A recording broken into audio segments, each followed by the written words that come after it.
చంటి అయితే అక్కడ కూర్చొని అలా బాధపడుతూ ఉంటాడు. ఇంతలో అక్కడికి సింధూర వస్తుంది. సింధూర వచ్చి చంటి అని చెప్పి పిలుస్తుంది. ఇక చంటి వెనక్కి తిరిగేసరికి తన కళ్ళల్లో కన్నీళ్ళు చూసి సింధూర అయితే చాలా బాధపడుతూ ఉంటుంది. ఏంటి చంటి ఏమైంది, ఎందుకు అంత బాధపడుతున్నావు అని చెప్పి అంటూ ఉంటుంది. ఇక తన చిన్నప్పటి స్నేహితురాలు గాజుని అయితే చూపిస్తాడు. అది చూసి సింధూర అయితే ఇలా అంటూ ఉంటుంది. ఏంటి చంటి ఇదంతా, నువ్వు నీ చిన్నప్పటి స్నేహితురాల్ని మర్చిపోవాలి.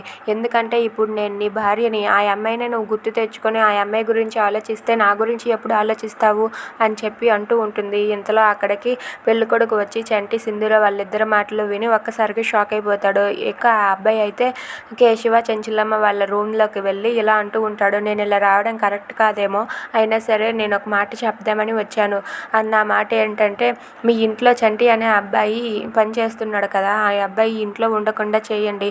ఆ అబ్బాయి ఇంట్లో ఉండడం నాకు ఇష్టం లేదు అని చెప్పి అంటూ ఉంటాడు. అది విని కేశవ చెంచలమ్మ వాళ్ళిద్దరూ కూడా ఒక్కసారిగా షాక్ అయిపోతారు. ఇక చెంచలమ్మ అయితే ఏంటి, ఎందుకు అలా అంటున్నావు అని చెప్పి అడుగుతూ ఉంటుంది. Thanks for watching friends, please subscribe.